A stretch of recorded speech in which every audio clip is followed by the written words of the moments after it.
Namo tassa bhagavato arahato samma sambuddhassa. Namo tassa bhagavato arahato samma sambuddhassa. Namo tassa bhagavato arahato samma sambuddhassa. Buddhang dhammang sanghang namassami.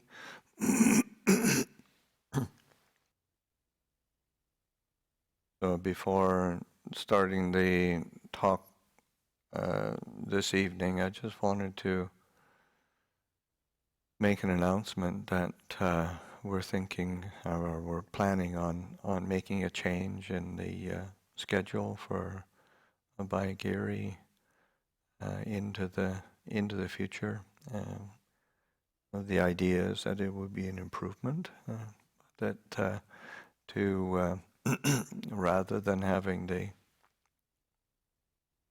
Saturday night talks on Saturday night, to shift the public talk to Sunday afternoon, thinking that it'll make it more available to people, make it more comfortable for people to come. So starting at 2 o'clock, I have chanting, meditation, Dhamma talk after.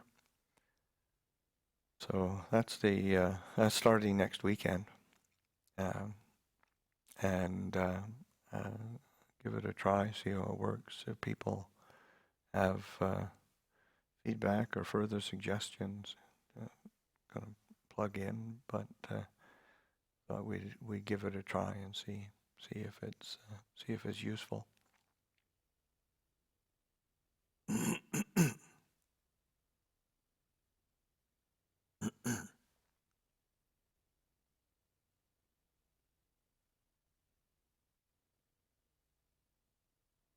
So tomorrow is the Upasika Day, and with the theme of dealing with thought, and of course, because I've been kind of doing my homework and reading up, that's what's going through my mind, how to deal with thought, and because it has a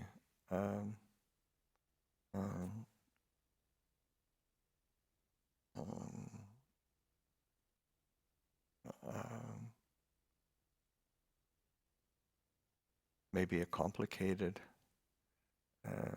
or we have complicated relationships with our thoughts, and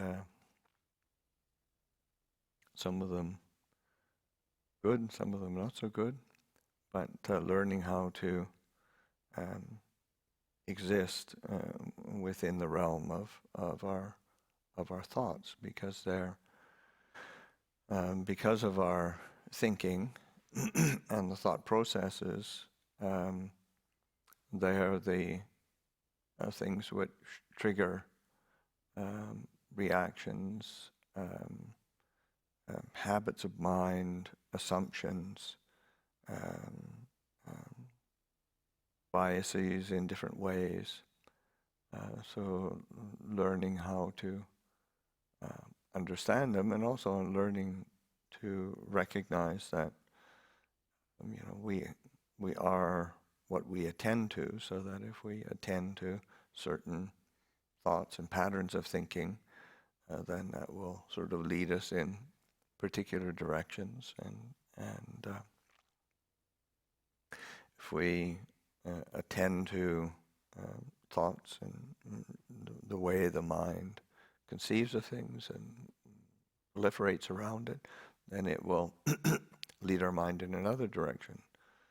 So that having a clear sense that, okay, what direction do we want to go, and realizing that we have some agency here to affect things. We're not just helpless victims of our thoughts, but we can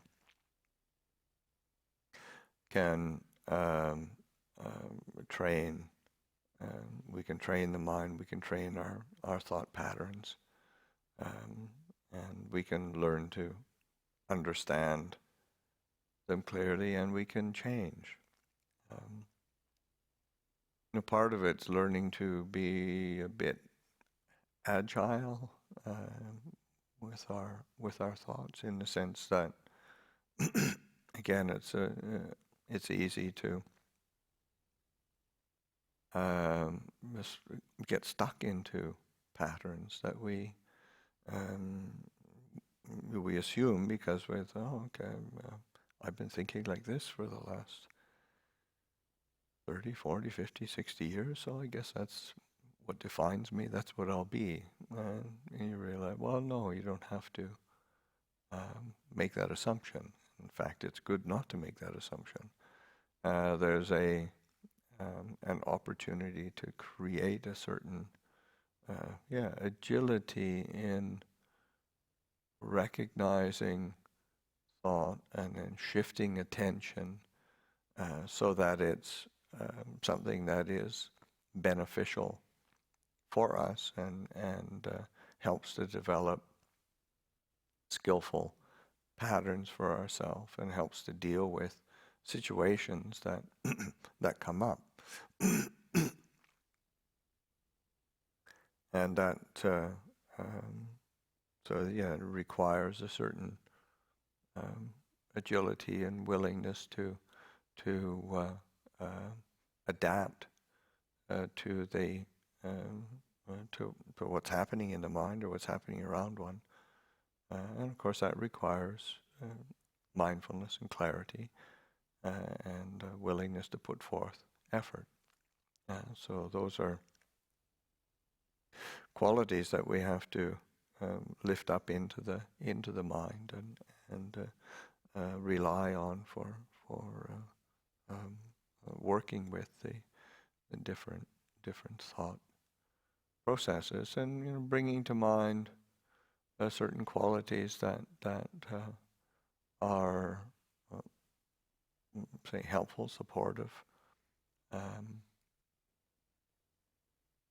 Patience is always needed in dealing with the thoughts, moods of the mind. That sense of bearing with patiently, because sometimes something that is has a very strong impact on one. It's just not going to, just because you say we recognize that, oh, this is unpleasant, unskillful, we'll just relinquish it. But some things have a lot of impact. I'm just sort of thinking. Quite a few people know today I had an interaction with a circumstance that was very a lot of anger directed toward me, and that just doesn't. You let it wash over one. You reflect on it, investigate, but the mind, just the impact is such that it comes up, and so that sort of being patient with the way that and it's quite natural for the mind to pick it up, because it was extremely uncomfortable, but that patience isn't just sort of begrudgingly putting up with something. It's more like just be present with it, bear with, and understand the situation, understand the way the mind works, and then reflect on, okay, what can I bring to this that is skillful? a skillful response within the mind. And that's how we learn. If we just go to either indignation or negativity, it's just not helpful. It's not useful. So that being able to be patient with the feeling and the way the thought patterns go, and so then they tend not to have much traction. And when they don't have traction, then they're just not leaving the same mess in the mind, and that's helpful. It's really, really, really useful. And so that lifting up of patience, and of course that patience is a parami. It's a virtue that the Buddha praises, and certainly Ajahn Chah praises, in the sense of the integral place that khanti, patience, patient endurance, plays in training of us as human beings. Another aspect of, especially just reflecting on, say, on barami, what do we lift up in the mind as a barami? And the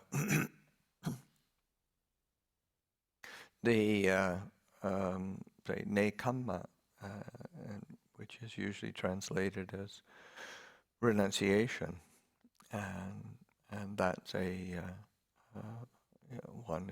It's a spiritual virtue. It's a barami, and that attention to renunciation in terms of relinquishing and letting go of particular thoughts and thought patterns that are and they're just suffering, which isn't to dismiss it.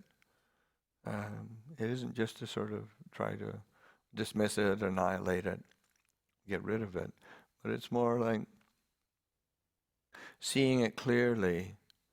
And because usually we think of renunciation as more in a material level of renunciation, living simply, renouncing the comforts of the world.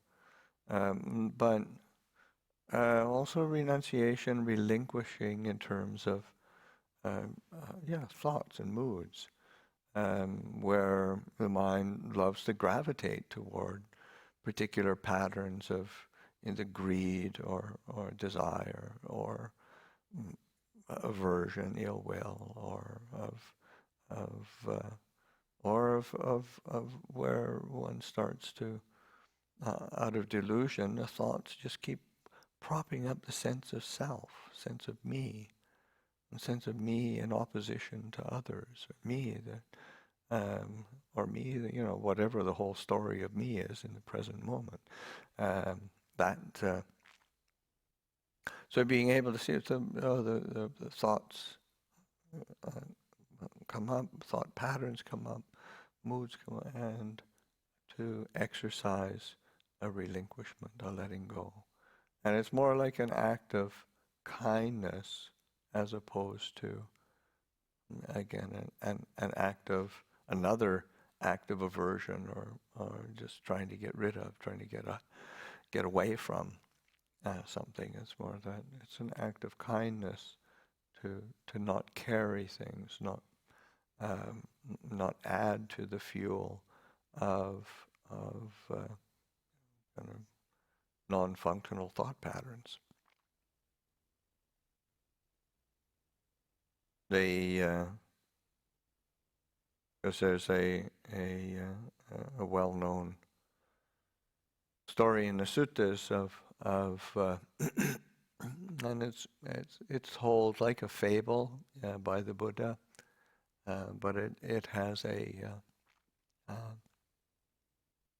a really important point to the story,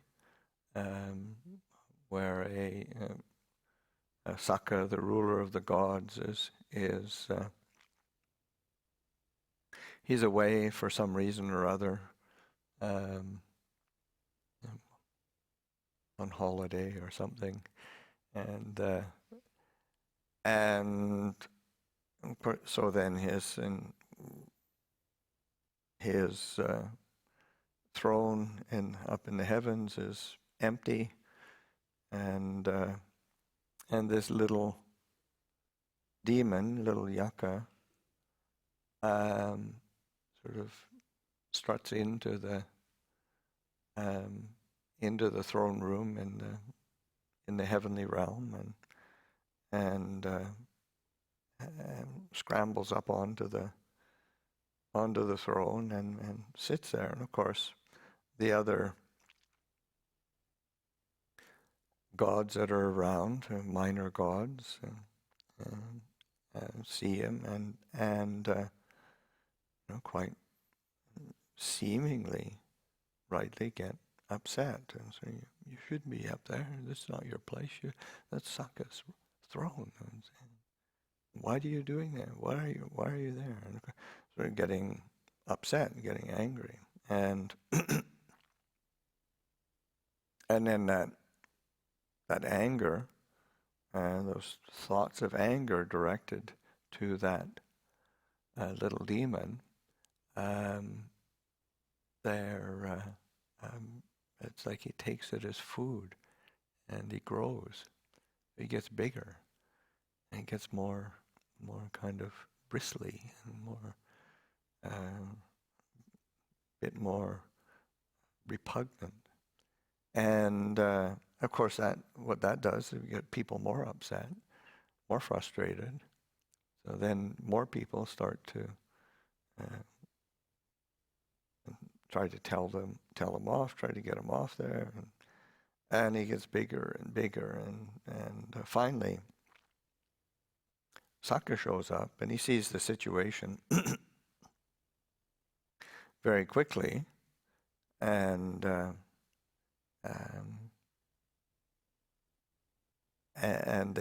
actually the title of the sutta is the anger eating demon. So it's a sort of that's the image. And then then Sakka comes in and this very coolly starts to address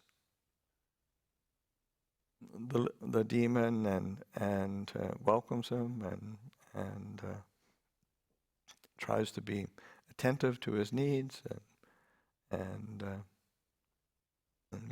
is very nice to him, and he starts to shrink, and so because it's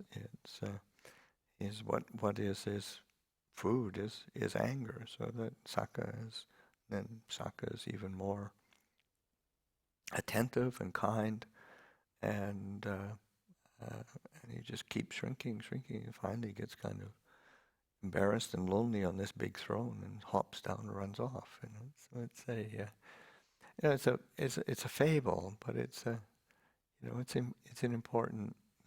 The Buddha used different kinds of stories and fables when he was in his teaching, as well as his philosophical analyses or his images from nature around, so that it's an apt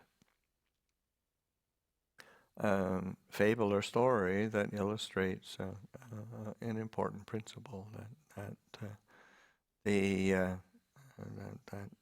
that increase of thoughts of anger keeps things spinning more and more out of control, and really doesn't foster a useful solution to anything.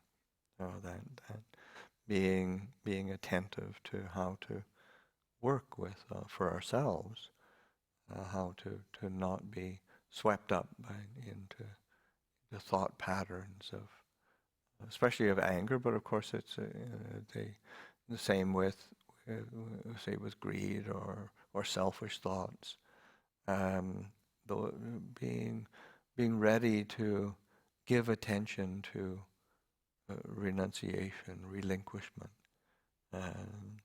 because in the end, the result and the feeling of that is one of well-being and ease for oneself, and of course, create some clarity within any situation. That as we pay attention and draw attention to those thoughts and thought patterns, and to, because one of the fundamental qualities that we have to rely on is mindfulness, and just establishing mindfulness of what actually is going on in our mind. What are the thoughts? Because it is easy to delude oneself, or to find supporting evidence for what is unskillful. But that establishing and lifting up of that fundamental mindfulness, just being aware and alert, attentive, in a clear way. What is the thought patterns? What is the content of the thought? Where are those thoughts going to take me? And do I want to support that? Similar to just learning how to look after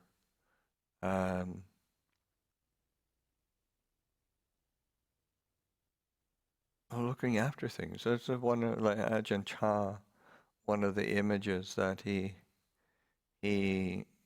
gives is of, it's as if we are, we have a small business in our home, or a little shop, and we have to be aware of the things that we have. We have to be alert and attentive. We have to look after them, and because if without that kind of awareness, alertness, then it's easy for people to come in and either take things or misuse them or not care for them. And the more alert and attentive we are, we don't have to get upset or angry, but it's just that fundamental alertness is the way to protect our own goods, our own possessions.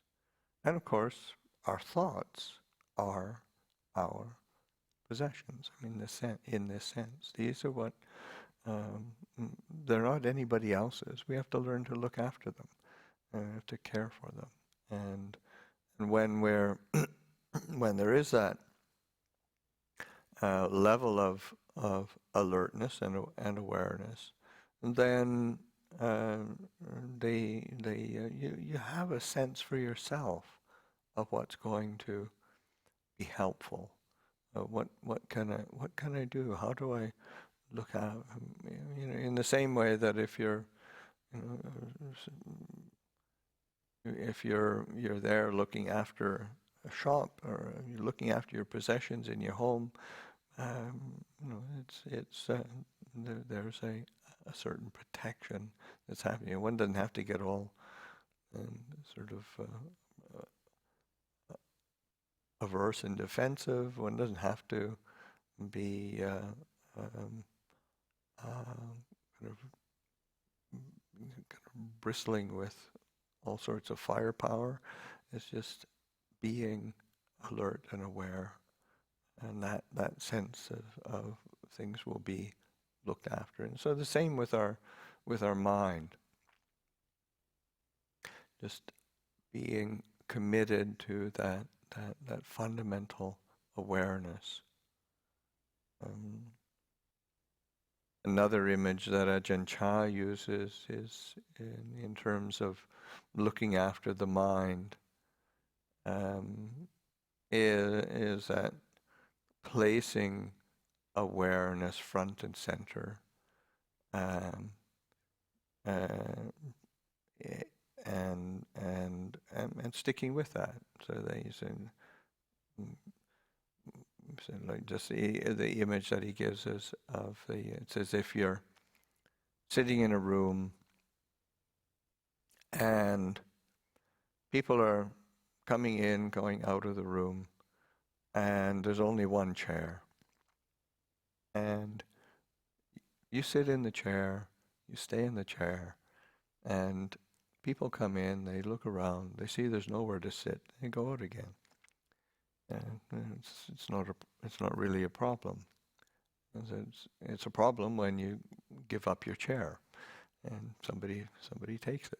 So in the same way, you're like looking after, you have that fundamental awareness, or you're looking after your meditation object.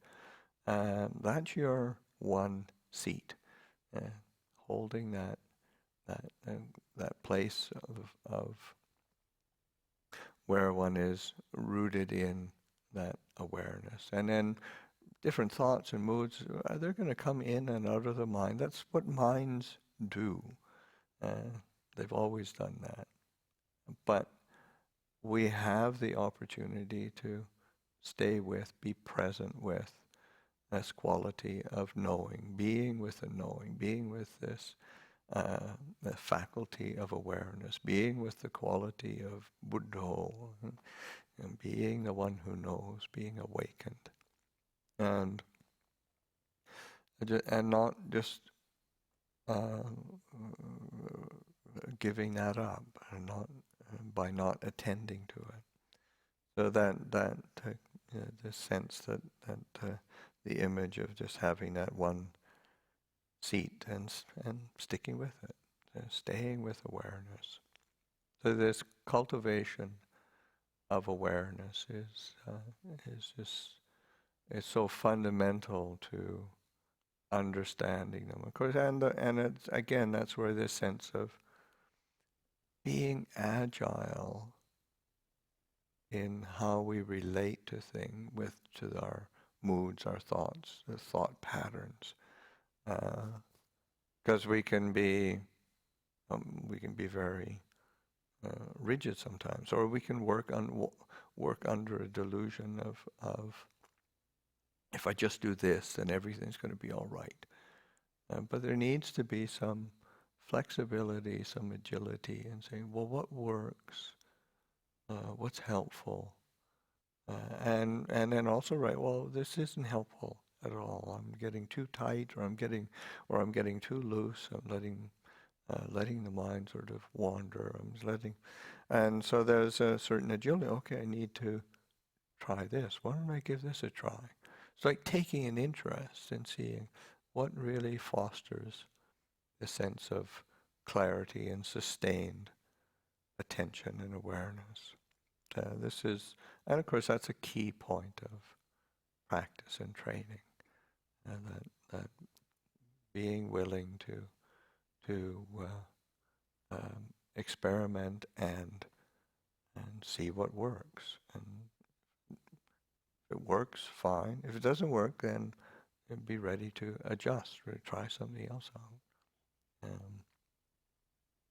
Learning how to lift up in the mind those qualities that are wholesome, that are skillful, that are beneficial for oneself and for others, and then to be able to relinquish that which is unskillful, unwholesome. It's not helpful.